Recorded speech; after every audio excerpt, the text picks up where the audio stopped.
أعوذ بالله السميع العليم من الشيطان اللعين الرجيم. الحمد لله الذي هدانا لهذا وما كنا لنهتدي لولا أن هدانا الله. لقد جاءت رسل ربنا بالحق ثم الصلاة والسلام والتحية والإكرام على الرسول العربي المكي المدني القرشي الحربي الهاشمي. إن الله بعلمه اصطفاه وبالغيب ارتضاه. الرسول المقتصد المحمود الحامد رحمة للعالمين بالقاسم مصطفى محمد.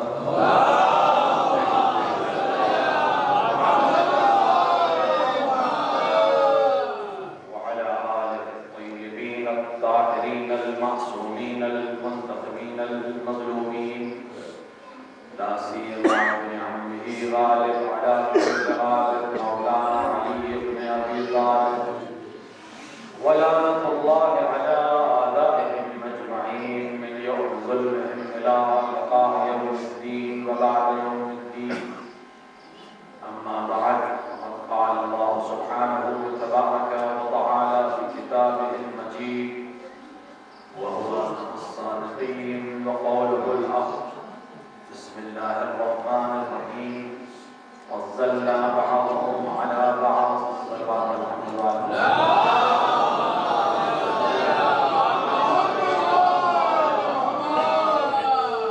لیکن جو قوم اپنے امام کی منتظر ہو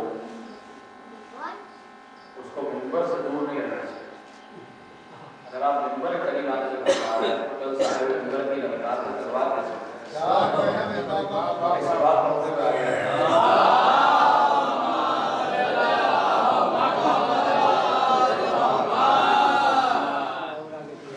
اس سے بہتر سوال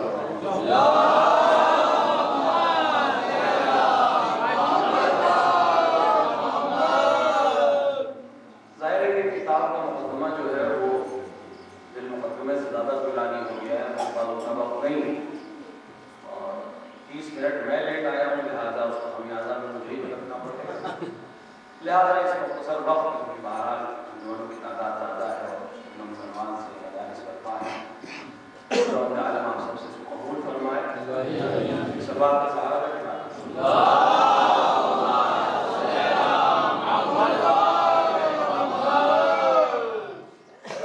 خداوند عالم قرآن مجید میں اپنے انبیاء اور رسول کی طرف اشارہ کرنے کے بعد واضح اعلان کر رہا ہے کہ ہم نے بعض کو بعض پر فضیلت عطا کی ہے۔ دو چیزیں اس پیغام سے بہت صاف سی واضح ہو جاتی ہیں۔ پہلی چیز تو یہ ہے کہ خداوند عالم جیسا عادل یہ فرما رہا ہے کہ سب برابر نہیں فضل کا مطلب یہ ہے کہ ہر ایک آگے ہے ایک پیچھے ہے، کوئی اعلیٰ ہے کوئی ادنا ہے، کوئی اچھا ہے کوئی اس سے کم اچھا ہے۔ دوسری چیز جو اس پیغام میں بین السطور چھپی ہوئی ہے وہ یہ ہے کہ جب تقابل ہوگا، جب فضیلت کے معیار پر کسی کو پرکھا جائے گا، جب کمپیئر کیا جائے گا تو ایک صرف کو اسی صرف کے ساتھ کمپیئر کیا جائے گا۔ یہاں خداوند عالم کہہ رہا ہے تلک الرسل، یہ میرے رسول ہیں، ان میں بعض کو بعض کا فضیلت ہے، یعنی یہ فضیلت رسولوں کے درمیان ہے۔ ان رسولوں میں کوئی ایک آگے ہے کچھ کمتر ہے، لیکن کمپٹیشن لیول کیا ہے؟ رسول کا ہے، یعنی غیر رسول کا مقابلہ ان سے نہیں کیا جا رہا۔ اور یہ پیغام ہے ان سب کے لیے جو قرآن کو پڑھتے ہیں اور رک رک کے پڑھتے ہیں اور سمجھ سمجھ کے پڑھتے ہیں کہ جب مقابلہ کیا جائے تو ایک صنف کا مقابلہ اسی صنف کے افراد سے ہوگا، یعنی انبیاء کا مقابلہ انبیاء سے ہوگا، رسول کا مقابلہ رسول کے درمیان ہوگا، اولیاء کا مقابلہ اولیاء کے درمیان ہوگا، اوصیاء کا مقابلہ اوصیاء کے درمیان ہوگا، ائمہ کا مقابلہ ائمہ کے درمیان ہوگا، امتیوں کا مقابلہ امتیوں کے درمیان ہوگا۔ ان دونوں کو اگر آپ الگ الگ لیول کے افراد کو تقابل کریں گے تو یہ دونوں کے ساتھ ضرور ہے۔ ماشاءاللہ بچے یہاں تشریف فرما ہے، ہوتا ہے ہمیں بچوں کو تشویق کرنے کے لیے ہم اس کو تقابل کرتے ہیں کہ اپنے فلاں بھائی کو پڑھائی میں ایسا ہے تم بھی کوشش کرو، یا کھیل میں ایسا ہے، جو بھی تقابل کی وجہ ہے۔ تو اگر آپ 8 کلاس کے لڑکے کا تقابل کریں گے تو 8 کلاس کے ہی بچوں سے کریں گے، آپ اس کو ہائی اسکول والے سے کمپیئر نہیں کریں گے، اس کو انٹرمیڈیٹ میں پڑھنے والے لڑکے سے کمپیئر نہیں کریں گے، اس کو گریجویشن کے لیول کے لڑکے سے کمپیئر نہیں کریں گے۔ اگر آپ ایسا کرتے ہیں تو دونوں کے ساتھ چھوٹے کی حوصلہ شکنی ہوگی کیونکہ اس کے مقابلے میں بہت بڑا رکھ دیا جائے گا، اور بڑے کی توہین ہوگی کہ اس کا مقابلہ بہت چھوٹے سے کیا جائے گا۔ صحابہ محمد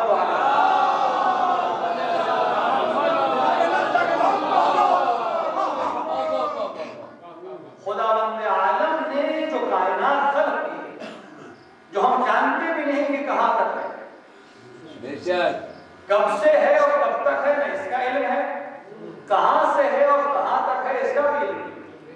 جتنا ہم علم میں ترقی کریں گے اتنا ہی اپنی کمتری کا بھی احساس ہوگا، اتنا ہی اس کی عظمت کا بھی احساس ہوگا، اور اتنا ہی ان رسول اور ائمہ کی عظمت کا بھی حساب ہوگا جو صرف ہمارے نہیں ان سب کے لیے امام۔ اس کائنات میں جو کچھ ہے وہ سب مخلوق ہے جس کو خداوند عالم نے خلق کیا، ماں سوائے خدا سب مخلوق ہے۔ اللہ خالق ہے، باقی جو کچھ ہے اس کی مخلوق ہے۔ بے شک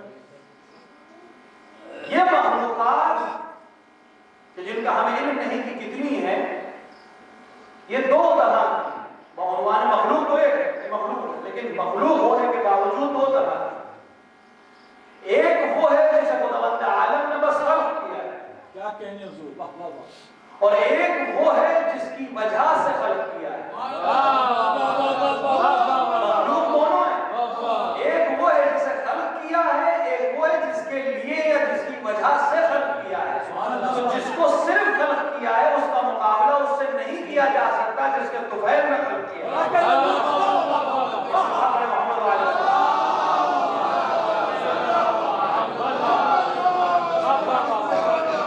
جس کی وجہ سے خلق ہوئے ہیں اس کے مقابلے میں لائے نہیں جا سکتے، کیونکہ وہ علت ہے، یہ معلوم ہے، وہ ہوتا نہیں تو یہ بلائے ہی نہیں جاتے، تو یہ جتنے بھی اعلیٰ ہو جائیں کبھی اس کے مقابل نہیں آ سکتے، کیونکہ وہ اصل ہے، یہ اس کی فرق ہے، ان کے لیے خلق ہوئے ہیں، ان کی وجہ سے خلق ہوئے ہیں، وہ ذوات کہ جن کے بارے میں ہم جان ہی نہیں سکتے کہ وہ کیا ہے، کیونکہ کسی کو جاننے کے لیے ضروری ہے کہ اس کی ابتدا معلوم ہو، اس کی انتہا معلوم ہو، اور جن کی بات کی جا رہی ہے ان کی ابتدا بھی ہمیں معلوم نہیں، ان کی انتہا بھی ہمیں معلوم نہیں، وہ تو جو کچھ انہوں نے بتایا بس ہم اتنا جانتے ہیں، کسی کو جاننے کے لیے ضروری ہے کہ پوری زندگی کا ہر پہلو آپ کی نظروں کے سامنے ہے، اگر قضاء الہی سے ایک بچہ ہمارے سامنے دنیا میں آیا اور ایک عمر گزارنے کے بعد ہمارے سامنے ہی اس دنیا سے چلا جائے کہ اس کی ابتدا بھی ہمیں معلوم ہے اور اس کی انتہا بھی ہمیں معلوم ہے، ہماری نظروں کے سامنے اس کی زندگی گزری، تب بھی ہم یہ نہیں کہہ سکتے کہ ہم پوری طرح اسے جانتے ہیں، کیونکہ وہ خلوتوں میں کیا کرتا تھا ہمیں نہیں معلوم، اس کی فکروں میں کیا کیا تھا ہمیں نہیں معلوم، ہمیں اتنا ہی معلوم ہے جس کا اس نے بتایا، ہمیں اتنا ہی معلوم ہے جتنا ہم نے دیکھا، تو جو سامنے گزر گیا اس کا ابھی ہمیں علم نہیں ہے، تو یہ تو تب سے ہے جب وقت بھی نہیں تھا، اور تب تک ہے اس کا بھی ہمیں علم نہیں۔ وقت کسے کہتے ہیں؟ میں بہت تیزی سے پڑھ رہا ہوں، وقت کسے کہتے ہیں؟ یہ گھڑی جو ہمارے ہاتھ میں لگی ہوئی جس کے اوپر سارا دار ہے، یہ ایک اعتباری چیز ہے جو ہم نے تیار کی، اصل کیا ہے؟ ہماری زمین کی حرکت کے نتیجے میں جو دن اور رات تبدیل ہوتے ہیں اس کو ہم نے گھنٹوں میں تبدیل کر دیا اور بانٹ دیا، کیا کہنے حضور، اور اسی کو ہم نے دن کے حساب سے سال میں تبدیل کر دیا۔ زمین کی دو طرح کی گردشوں کو ہم نے دو طرح کا معیار بنایا، ایک سے سال بنایا اور ایک سے ہم نے دن اور رات کو تشخیص کی۔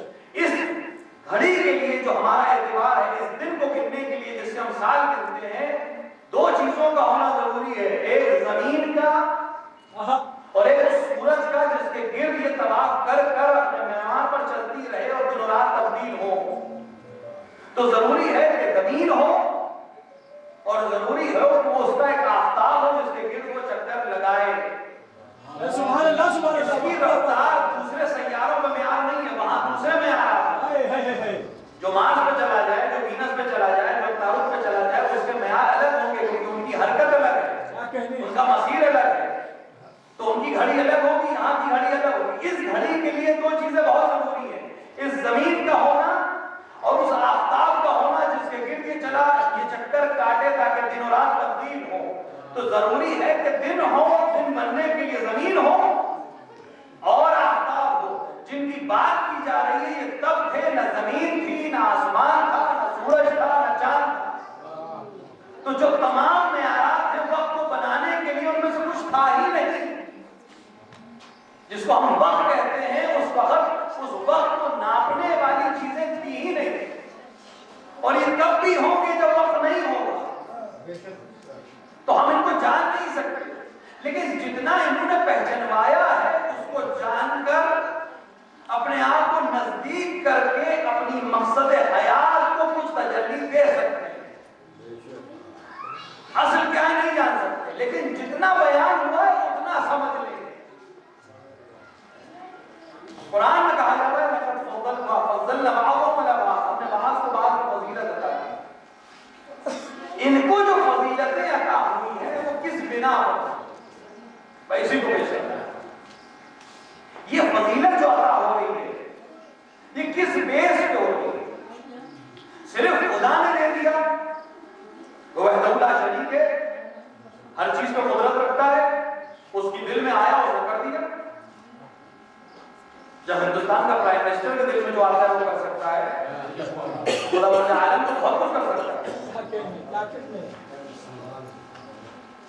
تو اگر صرف خدا کی رضا اور ارادے کی وجہ سے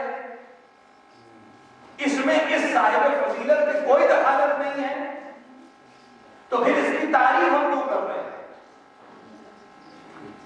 اگر صرف خدا نے فضیلت دے دی تو تعریف اس کی کیوں کر رہے ہیں جس کو فضیلت ملی ہے؟ تعریف صرف خدا کی ہونی چاہیے۔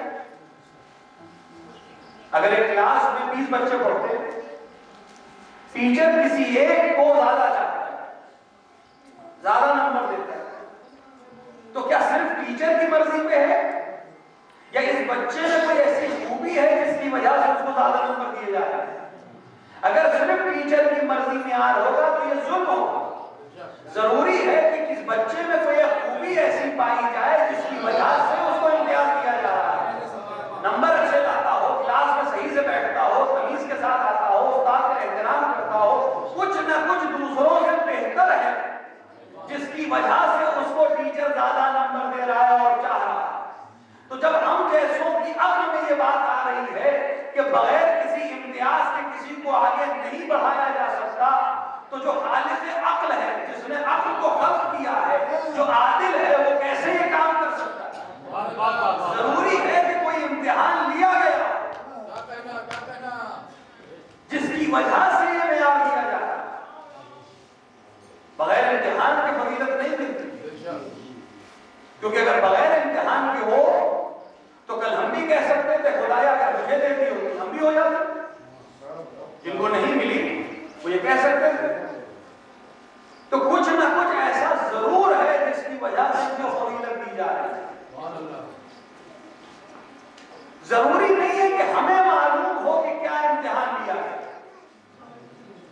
ضروری نہیں کہ ہمیں معلوم ہو، لیکن یہ طے ہے کہ بغیر امتحان کے فضیلت نہیں دی گئی، کوئی نہ کوئی وجہ ضرور ہوگی جس کی وجہ سے فضیلت دی جا رہی ہے،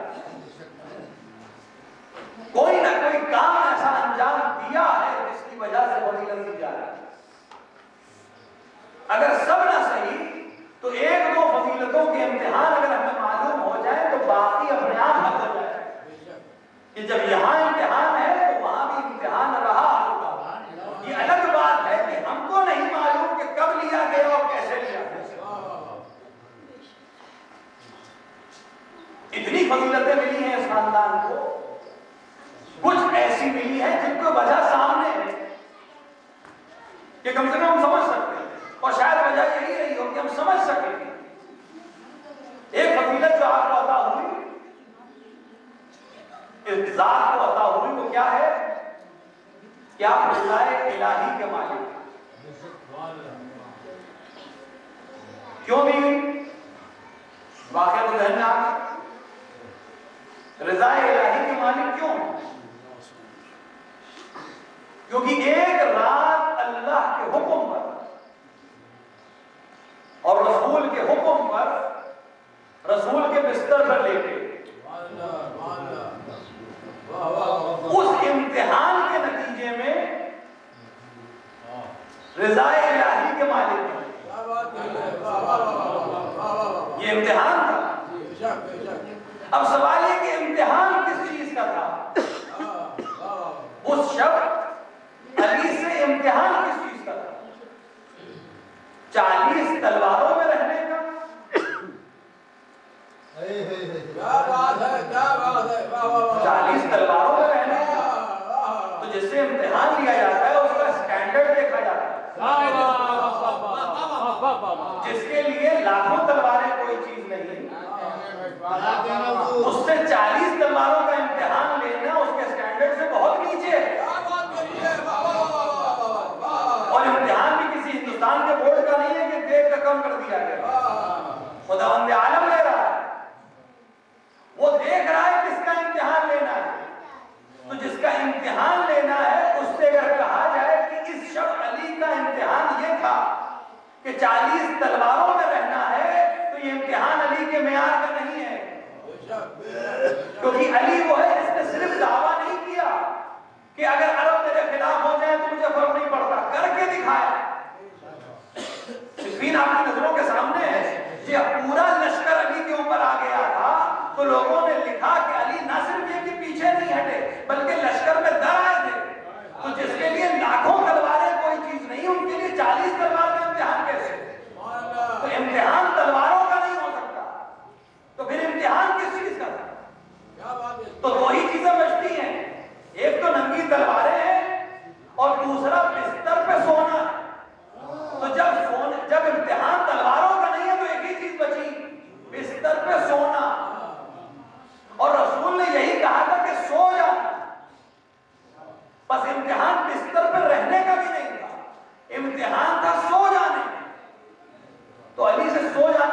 کو کیوں لیا گیا؟ کیونکہ علی سوتے نہیں، جو سوتا نہیں ہے اس کے لیے بہت سخت ہے کہ اس سے کہہ دو کہ سو جاؤ۔ آج کل تو خیر رات میں جاگنے کی بیماری ہم سب کو ہے، کیونکہ جیبی میں ایک ایسی چیز رکھی جو سونے نہیں دیتی۔ ہمارے استاد نے اپنے درس میں کہا تھا ایران میں کہ اب سونے کے لیے بہت ضروری ہے کہ موبائل بند کر دو۔ تو پہلے کے زمانے تھے کہ چراغ بند کر دو، اب موبائل بند کرنا ضروری ہے سونے کے لیے۔ ہم عادتاً جاگتے ہیں، علی عبادتاً جاگتے ہیں۔ علی عبادت کرنے کے لیے جاگتا ہے، اور عبادت بھی عادتاً نہیں کرتے تھے، عبادتاً کرتے تھے۔ ہماری جو عبادتیں ہیں وہ عادتاً ہیں، چونکہ عادت میں ہے عبادت کرنا لہذا ہم عبادت کرتے ہیں، چونکہ بچپن سے تربیت کی گئی لہذا مسجد میں جاتے ہیں۔ چونکہ اگر تربیت اور عادت میں نہیں ہوتا تو بہت سی عبادتیں جو ہیں لیکن ہماری عادت میں نہیں ہے لہذا نہیں کرتے۔ اور کبھی کبھی اس عادت کے جملے زبان پہ آتے بھی ہیں۔ سفر میں آج سفر میں ہوں، ظہر کی قصر میں پڑھی تو اکثر جملہ آ جاتا ہے کہ آج مزہ نہیں آیا، 2 ہی رکعت پڑھی، کیونکہ عادت ہے 4 رکعت پڑھنے کی۔ تو ہماری ذوق کے حساب سے وہ کم ہے۔ تو عادت اور عبادت میں فرق ہے۔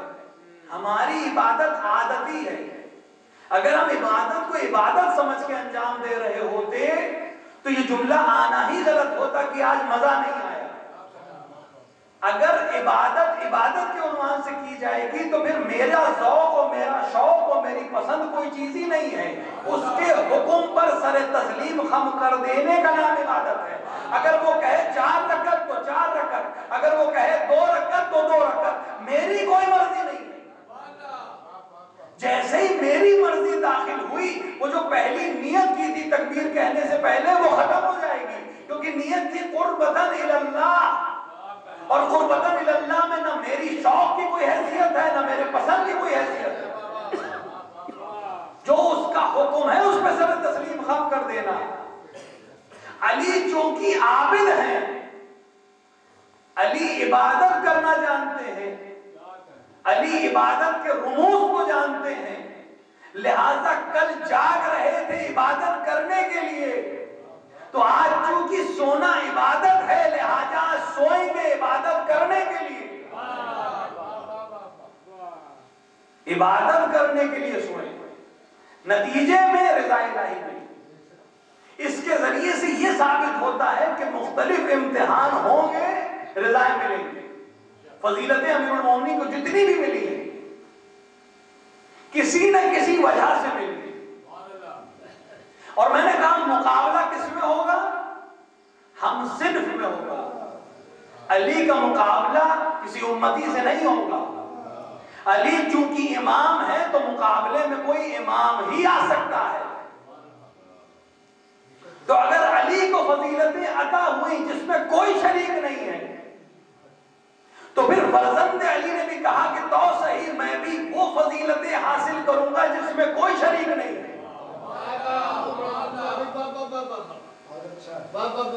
آپ اربعین بنانے آئے ہیں۔ امام حسین کو 4 فضیلتیں عطا ہوئی جو روایت میں آپ کے سامنے پیش کر رہا ہوں، بہت فضیلتیں عطا ہوئی، صرف 4 آپ کے سامنے پیش کر رہا ہوں۔ یہ 4 فضیلتیں ایسی ہیں جو کسی کو نہیں ملی۔ کائنات میں 4 زوات پیغمبر، 4 زوات امام حسین سے افضل ہے، اس میں کوئی شک نہیں۔ پیغمبر اکرم امام حسین سے افضل ہے،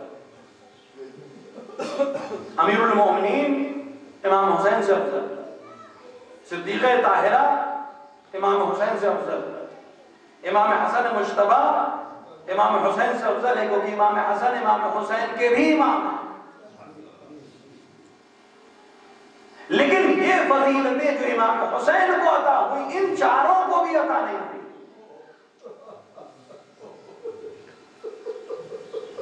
روایت کہتی ہے کہ امام حسین کو 4 فضیلتیں خداوند عالم نے عطا کی اس امتحان کے بدلے جو کربلا میں لیا گیا، جو کسی کو نہیں عطا۔ پہلی فضیلت فی تربتہ شفا، آپ کی قبر کی مٹی میں شفا ہے۔ علماء تشریف فرمائے شریعت محمدی میں مٹی کھانا حرام ہے۔ خدا آپ کو جانا نصیب کرے مدینے، اور اس حکومت کو نست و نابود کرے جو قبر نبی پہ جانے کی اجازت نہیں دیتے۔ آپ قبر نبی پہ جائیں، اس کو بوسہ دیں، اس کو آنکھوں سے لگائیں، لیکن وہی نبی، اس کی شریعت آپ کو اجازت نہیں دے گی کہ قبر کی مٹی اٹھا کر منہ میں رکھ لیجیے۔ آپ نجف جائیے، مولا متقیان کی زیارت کیجئے، لیکن قبر کی مٹی منہ میں نہیں رکھ سکتے۔ بقی کے ٹوٹے ہوئے مزار پر جا کے آنسوؤں کا نذرانہ دیجئے، لیکن قبر کی مٹی، امام حسن مجتبیٰ کی قبر کی مٹی منہ میں نہیں رکھ سکتے۔ اگر صدیقہ طاہرہ کی قبر معلوم ہو جائے کہ کہاں ہے اور ہمیں جانا نصیب ہو جائے، تب بھی اجازت نہیں ہے کہ مٹی اٹھا کے منہ میں رکھ لیں۔ کائنات میں کوئی مٹی شریعت محمدی میں آپ منہ میں نہیں رکھ سکتے۔ یہ عظمت صرف حسین ابن علی کی قبر کی مٹی کو ہے کہ نہ صرف جائز ہے بلکہ فی شفا من کل داء، ہر مرض اور ہر مصیبت سے شفا ہے۔ یہ فضیلت کسی کو نہیں ملی۔ والدعاء مستجاب عند قبرہ، اور آپ کے قبر کے نزدیک مانگے جانے والی دعا مستجاب ہے۔ خداوند عالم کہیں بھی دعا قبول کر سکتا ہے۔ اگر دل سے نکلی ہوئی آواز ہوگی تو ضرور پہنچے گی۔ مکان کی قید نہیں ہے، لیکن بہت سے موانع ہیں دعا میں۔ کبھی ہمارے روزمرہ کے اعمال ایسے ہوتے ہیں کہ دعا اوپر تک نہیں پہنچتی۔ کبھی کھانے پینے میں کچھ پرہیزی ہوتی ہے، اس کی وجہ دعا اوپر نہیں پہنچتی۔ کبھی کوئی ایسا عمل ہوتا ہے جو غیر نے کیا ہے، لیکن اس کی وجہ سے ہم ذمہ دار بن کر ہماری دعا اوپر نہیں پہنچتی۔ ایک عظیم سلسلہ ہے دعا کے مستجاب نہ ہونے کا۔ دعا کمیل کے شروع کے فقرات آپ کے ذہن میں ہوں گے کہ خدا ان گناہوں کو بخش دے جس کی وجہ سے دعا مستجاب نہیں ہوتی۔ تو یہ موانع موجود ہیں، لیکن روایت کہہ رہی ہے الدعاء مستجاب عند قبرہ، آپ کے قبر کے نزدیک دعا مستجاب ہے۔ تو کیا ہوا، یہ موانع کیسے ہٹ جائیں گے؟ جو پردہ اجابت تک نہیں جانے دے رہے ہیں کسی اور جگہ، وہ یہاں کیسے جانے دیں گے؟ جوانوں کے لیے عرض کر رہا ہوں، ایک قانون ہے جس کی تحت دعا اوپر نہیں جا رہی۔ کوئی نہ کوئی غلطی ہماری ہے جس کی وجہ سے دعا نہیں جا رہی، کمی ہماری ہے دعا نہیں جا رہی۔ تو جب ہم وہاں پہنچے تو دعا مستجاب کیوں ہو رہی ہے؟ آسان سی مثال ہے، سمجھ لیں گے آپ۔ کسی شہر میں داخل ہوئے، سامنے ریڈ لائٹ ہے، کیا مطلب گاڑی روک لیجیے۔ ریڈ لائٹ کا قانون یہ ہے کہ گاڑی روک لیجیے۔ اس ریڈ لائٹ پہ آپ نے گاڑی روکی اور یہی قانون کہتا ہے۔ لیکن اگر وہاں پر ایک ٹریفک انسپیکٹر کھڑا ہو اور ریڈ لائٹ کے باوجود آپ سے کہے کہ چلے جاؤ، تو اب ریڈ لائٹ کی کوئی حیثیت نہیں ہے، کیونکہ اب اس کو اس کے اوپر ترجیح حاصل ہے، اس کی دلیل حاکم ہے، وہ اپنی جگہ پر محفوظ ہے، لیکن چونکہ اس کو اتھارٹی ملی ہے کہ اس ریڈ کو اپنے اشارے سے گرین میں تبدیل کر سکتا ہے، لہذا اب ریڈ کی طرف نہیں دیکھیں گے، اب آپ اس کے اشارے کی طرف دیکھیں گے۔ تو جب دنیا کے مدنی قانون میں ایک انسپیکٹر کو یہ حق حاصل ہے کہ وہ ریڈ کو گرین میں تبدیل کر سکتا ہے، تو جو کائنات کی خلقت کا سبب بنا ہے، جب اس کے قبر کے نزدیک جا کر دعا مانگی تو موانع روک رہے تھے، لیکن حسین ابن علی نے کہا میں کہتا ہوں کہ آگے بڑھ جاؤ، ایک سلام پڑھیں محمد وآل محمد۔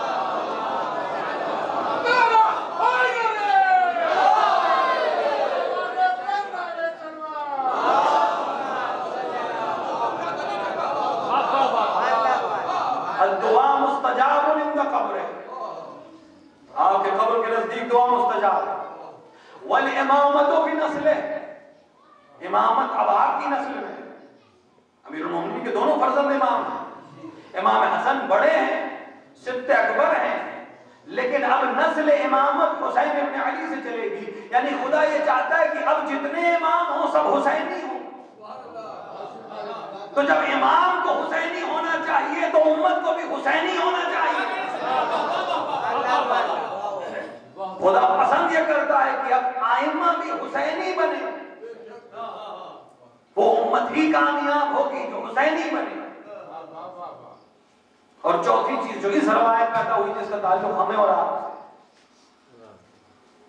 اس روایت میں کہ چوتھی چیز جو خداوند عالم نے عطا کی اس خون کے بدلے میں جو حسین ابن علی نے کربلا میں بہایا، وہ یہ ہے کہ آپ کے زائر کی عمر جس وقت وہ اپنے گھر سے نکلے کربلا زیارت کرنے کے لیے، جس وقت اپنے گھر سے نکلے گا جب تک لوٹ کے نہیں آ جاتا تب تک اس کی عمر حساب نہیں ہوگی۔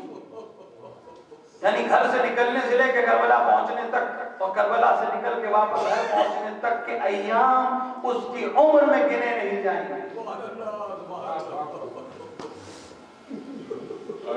دنیا علاج چاہتی، ہر ایک چاہتا ہے زندہ رہے، ہر ایک عمر بڑھانے کے نسخے ڈھونڈتا ہے۔ روایت نسخہ بتا رہی ہے جتنا ہو سکے زیارت حسین ابن علی کرو، اپنی عمر کو بڑھاتے چلے۔ جس کے زائر کی یہ حیثیت ہے اس کا اپنا وقار کیا ہوگا، جس کی مٹی میں شفا ہے اس کی اپنی عطا کیا ہوگی۔ ہم نہیں جان سکتے حسین کیا ہے، یہ تو اشارے ہیں جن کے ذریعے کچھ نزدیک ہو سکتے ہیں۔ 40 کے عنوان سے آپ جمع ہیں، عراق میں 40 بنائی گئی، آپ نے سب دیکھا، آج کل آسان ہو گیا دکھانا، لیکن میں سچ کہہ رہا ہوں جتنا چاہے دیکھ لیجیے، آپ 40 کو محسوس تب تک نہیں کر سکتے جب تک آپ خود وہاں نہ چاہیں، اور خدا آپ کو نصیب کرے اور بار بار نصیب کرے کہ آپ اس سفر پر جائیں جو سفر عشق ہے، نجف سے کوفے اور کوفے سے کربلا کی طرف پیادہ جائیں اس کروڑوں لاکھوں کے مجمع میں۔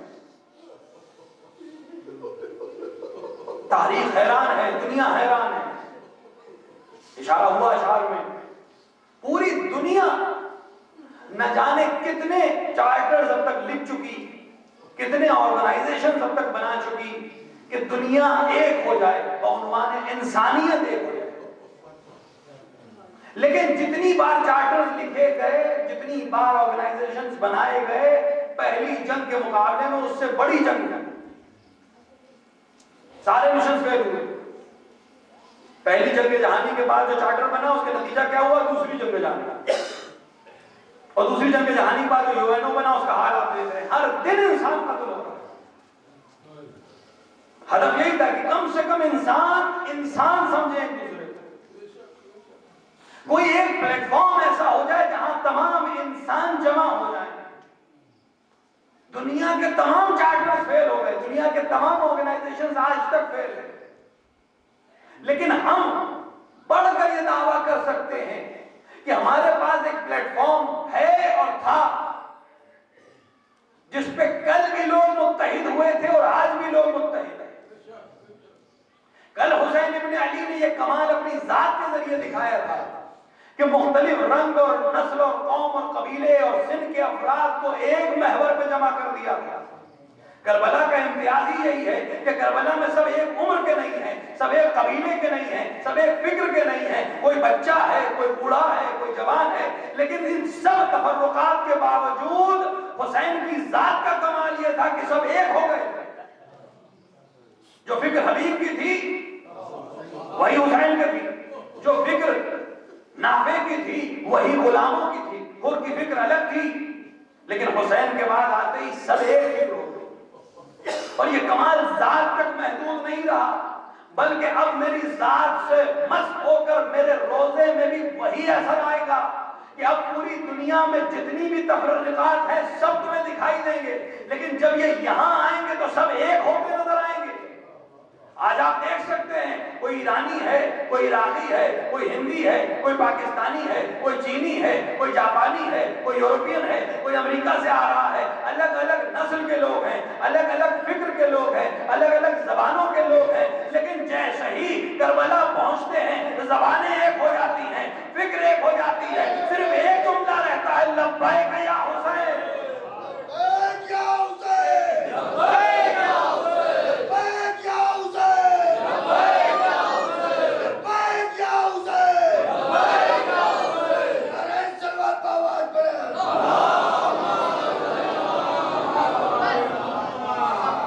رہتی دنیا کو پیغام دے رہے ہیں حسین ابن علی کہ کسی آرگنائزیشن کی ضرورت نہیں ہے، کسی پلیٹ فارم کی ضرورت نہیں ہے، میں نے پلیٹ فارم بنا دیا ہے، تم حسینی ہو جاؤ، پوری دنیا انسانیت کے معیار پر ایک ہو جائے گی۔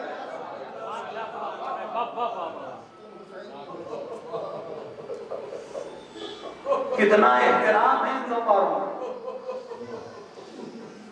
خدا آپ کو جانا نصیب کرے، آپ چل سکے اس مسیر پر، توفیق حاصل ہوئی، میں نے سفر کیا ہے، عرض کیا میں بیان نہیں کر سکتا، جتنا بھی بیان کروں ادھورا ہے۔ آپ جب چلتے ہیں اس مسیر پر، کوئی پانی پلا رہا ہے، کوئی کھانا کھلا رہا ہے، کوئی ہاتھ دبا رہا ہے، کوئی پیر دبا رہا ہے۔ میرے ایرانی دوست نے میسج کیا کہ میں کربلا کے نزدیک پہنچ گیا تھا، تھک گیا، بیٹھ گئے، ایک عراقی آ کے میرے پیچھے کھڑا ہو، میں نے سوچا کچھ کہنا ہے، میں نے پلٹ کے مجھے کیا بات ہے، کوئی بات کہا نہیں، تم ظاہر حسین ابن علی ہو، میرے پاس تمہاری خدمت کے لیے کچھ نہیں، لیکن میں اپنا سایہ تمہیں پیش کر سکتا ہوں کہ تم اس دھوپ میں بیٹھے ہو، کم سے کم میں کچھ دیر سایہ بن جاؤں گا۔ یہ کس کے ظاہر کا سایہ بنا؟ کہ جس کی قبر نہیں تھی، جس کے لاشے پہ سایہ نہیں تھا، اس کے ظاہر کا یہ احترام کہ اس کو سایہ محسوس ہو۔ کہ کس کو پانی پلایا جا رہا ہے، اس کے ظاہر کو نہ جانے کب کا پیاسا تھا، ہمیں نہیں معلوم حسین کتنے پیاسے تھے۔ کربلا کے ایک چھوٹے سے واقعے کو ہم پڑھ کے چلے جاتے ہیں، لیکن اگر وہ واقعہ نہ ہوتا تو واقعہ ہم درک نہیں کر سکتے تھے کہ حسین کتنے پیاسے تھے۔ واقعہ آپ کے ذہنوں میں آ گیا ہوگا، جب شہزادہ لوٹ کے آیا اور اپنے بابا سے کہنے لگا بابا پیاس کاٹے دیتی ہے، تو ایک بار حسین نے کہا پانی تو نہیں ہے بیٹا علی اکبر، لیکن اپنی زبان میرے منہ میں دے دو۔ شہزادے نے زبان دی اور واپس کھینچ لی، بابا آپ کا گلا تو مجھ سے زیادہ خشک ہے۔ اگر یہ عمل علی اکبر نے نہ کیا ہوتا تو تاریخ نہیں بتا سکتی تھی کہ حسین کتنے پیاسے تھے۔ آج حسین کے نام پر کتنی سبیلیں لگ رہی ہیں، کتنا پانی پلایا جا رہا ہے، پانی پلانے والے یہ نہیں پوچھتے تمہارا مذہب کیا ہے، یہ نہیں پوچھتے تمہاری قوم کیا ہے، اور وہاں اعلان یہ تھا کہ سب پیے بس حسین نہیں پی سکتے۔ اجرکم اللہ، خدا ان آوازوں پہ رحمت نازل کرے، شہزادی زینب آپ کو خود اپنے ہاتھوں سے اجر عطا کرے۔ روایات میں ہے کہ جو آدمی ظاہر حسین ابن علی بنتا ہے اور جو ظاہرین جاتے ہیں، شہزادی ایک ایک کو نام سے جانتی ہے، ہم کہاں اور ہمارا نام کہاں، شہزادی ایک ایک کو نام سے جانتی ہے، ان کے لیے دعا کرتی ہے کہ یہ میرے بیٹے کے ظاہر ہے۔ حسینی زینب کس طرح آئی ہم نہیں جانتے، کیونکہ زینب جس حال میں گئی تھی وہ بھی زینب ہی جانتی ہے۔ زینب جب رخصت ہوئی تھی کربلا سے تو عجیب منظر تھا، لاشیں بے سر تھے جن کے اوپر نہ کفن تھا، نہ سایہ تھا، نہ قبر نصیب تھی۔ اب زینب پلٹ کے آ رہی ہے، لیکن ایک امید ہے کہ اب قبریں بن گئی ہوں گی۔ ہاں زینب پہنچی کہتی ہیں زبان حال یہی ہے کہ جو بی بی کربلا پہنچی اس نے اپنے آپ کو اپنے والی و وارث کی قبر کے اوپر گرا لیا.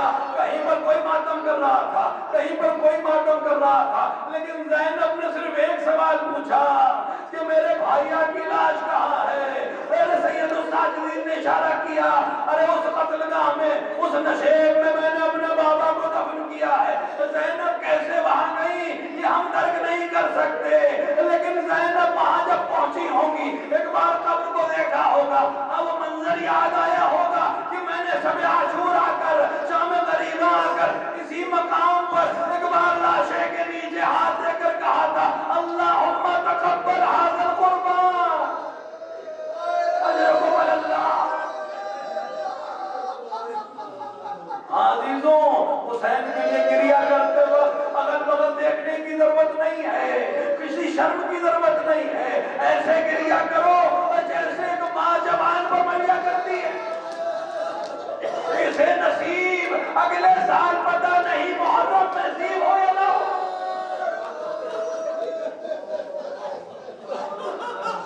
نہیں معلوم کہ اب حسین پر اس طرح گریا کرنا نصیب ہوگا یا نہیں.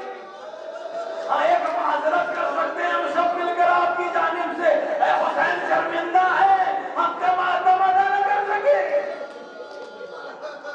ارے کون حسین کا حق کے ماتم ادا کر سکتا ہے؟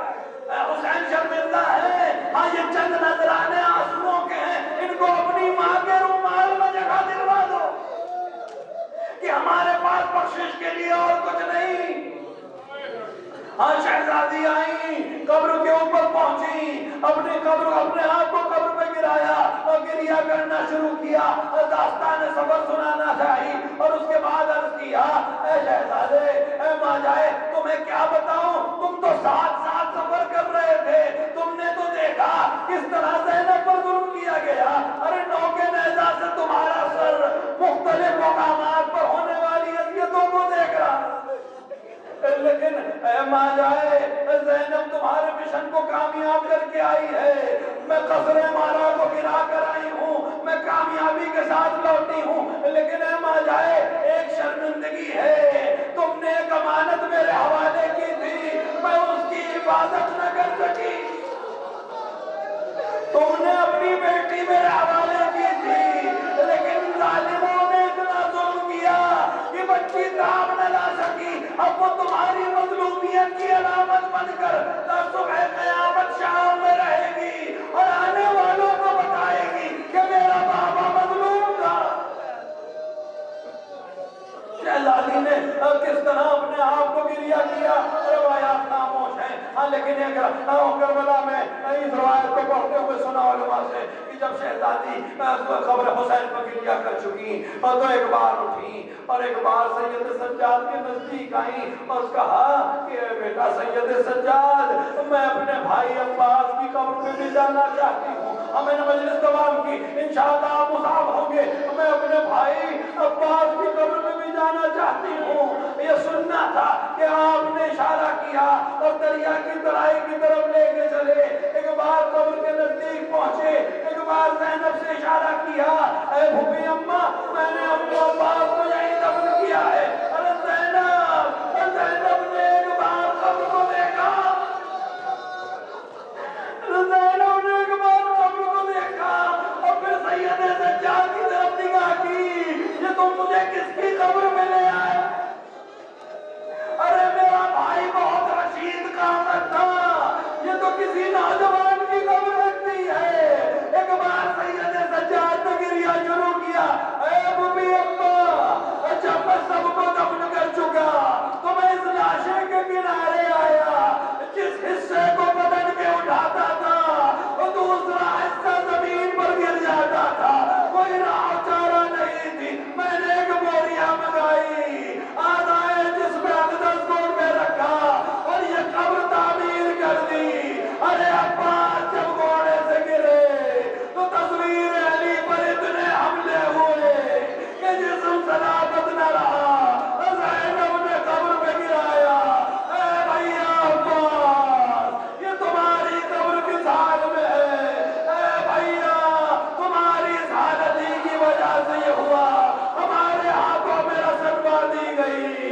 ہمیں تیار بتیار بنایا گیا اے بھیا تمہیں بہت یاد کیا جب منادی آواز دیتے تھے یہ زینب ہے یہ ام کلثوم ہے جب تماشائی آتے تھے تمہیں یاد کرتی تھی کہ کاش تم ہوتے تو ہم اس طرح سے بازاروں میں نہ رہتے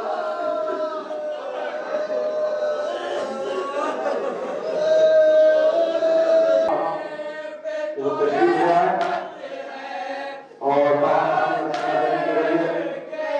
بارگاہ سید عالمیہ میں کچھ کا پیش کریں.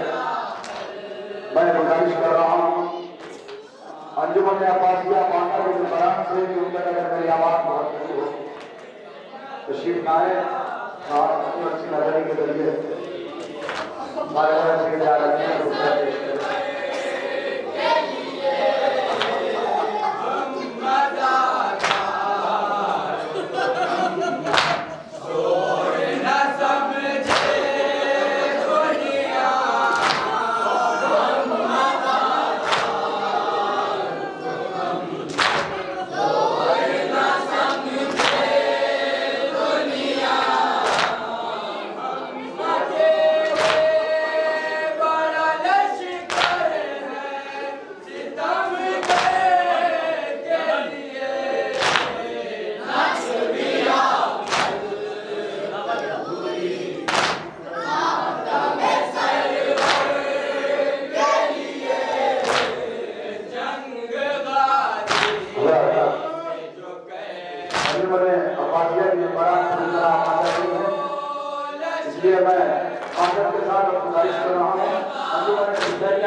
پیش کریں